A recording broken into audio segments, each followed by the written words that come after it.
G'day. My name's Alan Gamble. Welcome to another episode of Aussie Box Office Charts. We are late this week thanks to a delay on international data, but that's the price we pay for being a smaller market. Anyway, let's dive into the top 10 for last weekend. At number 1, we have a new number 1 of How to Train Your Dragon, the latest live-action remake of a movie that only released 15 years ago, but we'll dive more into How to Train Your Dragon a little bit later, taking number 1 spot with 6.7 million for a current total of 6.7 million. Materialists opens at number 2, the highest opening for an original movie this year, but we'll dig into that a little bit later as well, opening at $1.8 million for a current total of 2.3.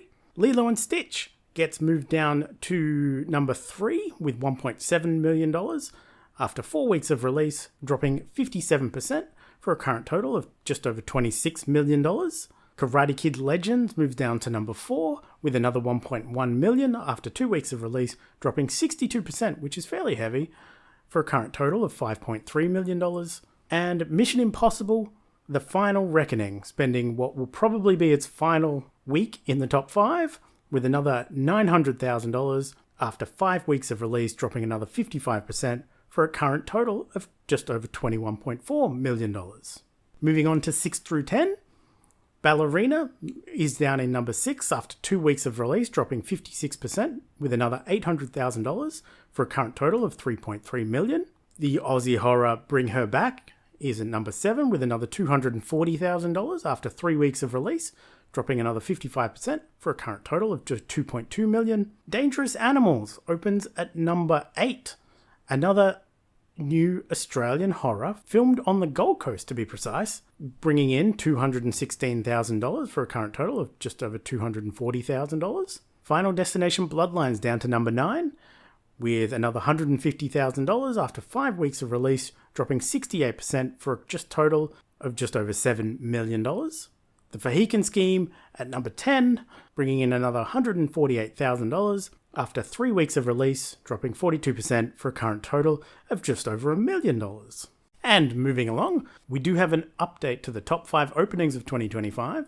A Minecraft movie still sits at number 1 with $13.6 million, and Lilo and Stitch still holds number 2 at $9.2 million, but How to Train Your Dragon enters a chart at 3rd with $6.7 million, which knocks Captain America Brave New World with its $5.3 million down to number 4, Mission Impossible: The Final Reckoning down to number 5 with just over $5 million, and that's dropping out Thunderbolts. But also, I wanted to look at the top 5 original movie openings of 2025, with Materialists entering the chart at number 1 this week with its $1.8 million. A Working Man takes number 2 with $1.7 million, opening much earlier in the year.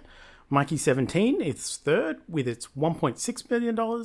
We Live in Time at number 4 with its $1.5 million. And Conclave takes number 5 with $1.5 million, but slightly less. Dropping out with Materialists going in was Sinners with its $1.3 million opening. And for the context of what I consider an original movie, in this movie hellscape that we're in, I'm just counting non-sequels or existing franchises, spin-offs, or reboots. So these movies, some of them are based on novels or, books and other things, but they're not an existing movie IP, they're not a spin-off, they're not a reboot, etc.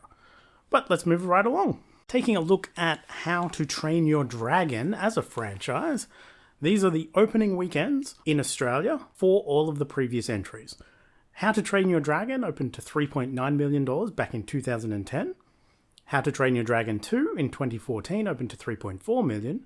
How to Train Your Dragon: The Hidden World in 2019 opened to $6.5 million. 2019 was a really big cinema year for Australia. And 2025, How to Train Your Dragon, the reboot, which is a copy of the first one, opened to $6.7 million. Adjusting for inflation, not too much changes. It's 5.7 to 4.5 to 7.9 to 6.7.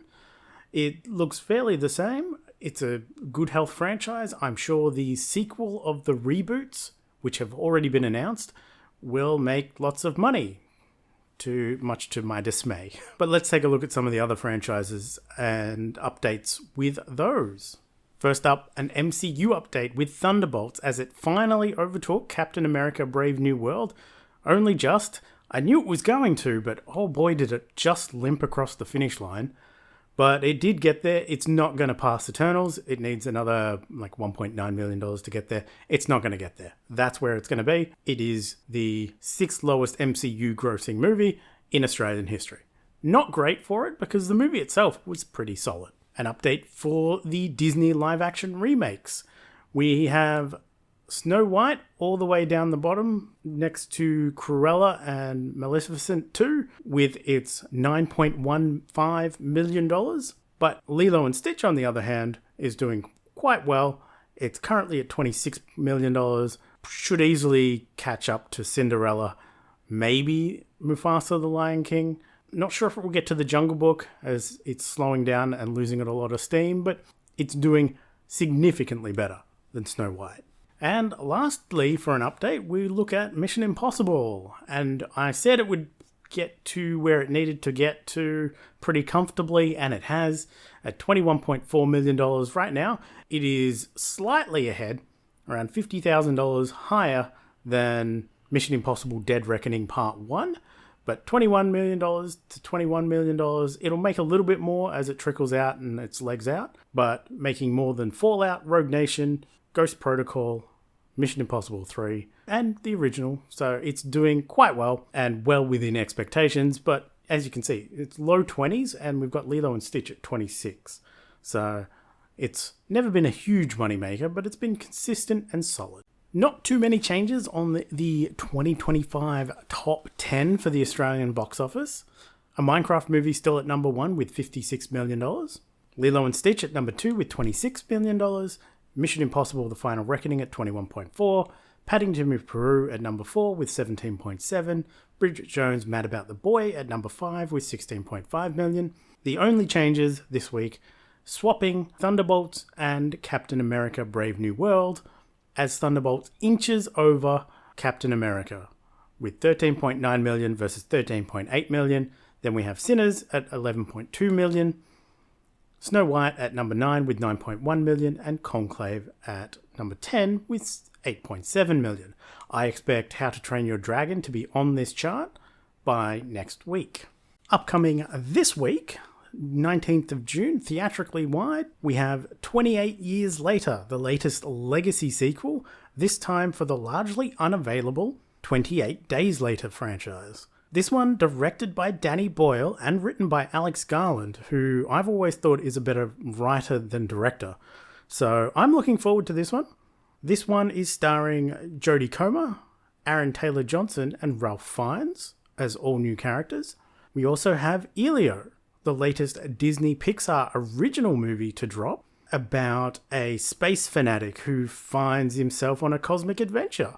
Will it do better than the last Disney Pixars? We'll find out. In limited release, we have 1-to-1 John and Yoko, a music documentary about the transformative 18 months of one of music's most famous couples during the 1970s, directed by Kevin MacDonald. We also have Jane Austen Wrecked My Life, a French romantic comedy written and directed by Laura Piani, starring Camille Rutherford and Pablo Poli. Moving across to streaming, 19th of June sees the premiere of The Waterfront, a new series on Netflix about a prominent fishing family who are forced to make some hard choices to keep their crumbling business afloat, from the creator Kevin Williamson, starring Holt McCallany and Maria Bello.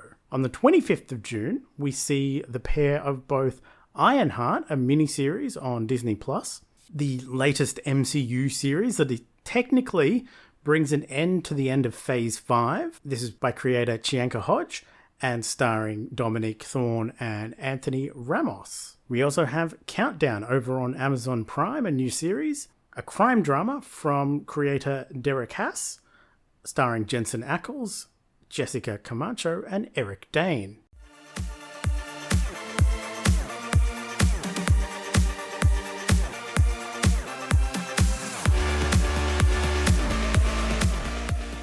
What I watched for last week's Cinechums Movie Challenge with the theme of Who, What, Where, when, why, which, and how. The question theme.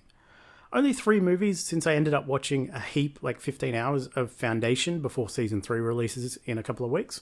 But first up was The Girl Who Leapt Through Time from 2006, directed by Mamoru Hosoda, a Japanese anime about a 17-year-old girl that gains the ability to quite literally leap through time, combining both teen high school drama and time travel elements, and it was pretty solid.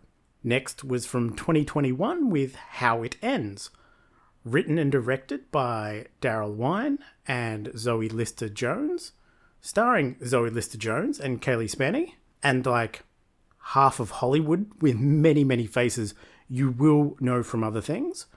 A small-scale indie movie about the day of the end of the world and one person's journey throughout LA on that final day. Certainly not a movie for everyone, but I think there is an audience for it.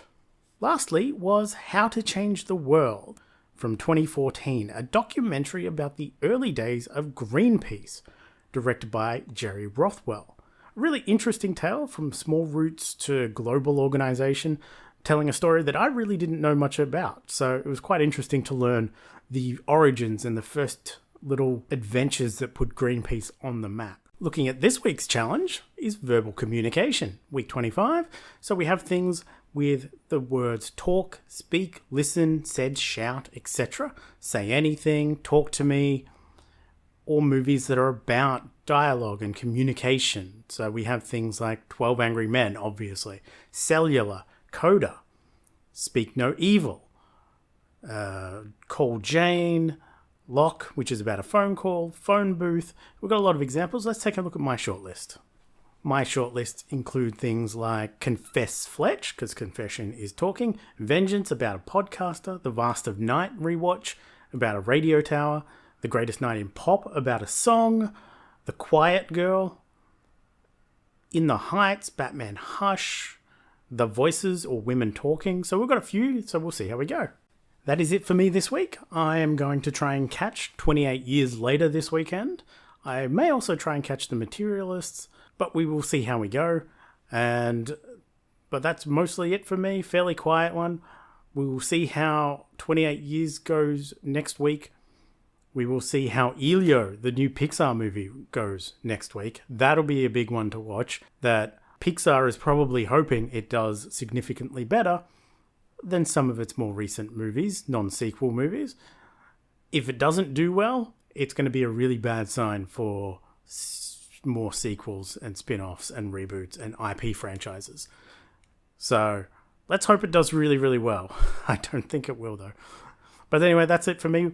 Cinechums Movie Challenge in the link in the description. Otherwise, go watch more movies. I'll see you next time. Bye!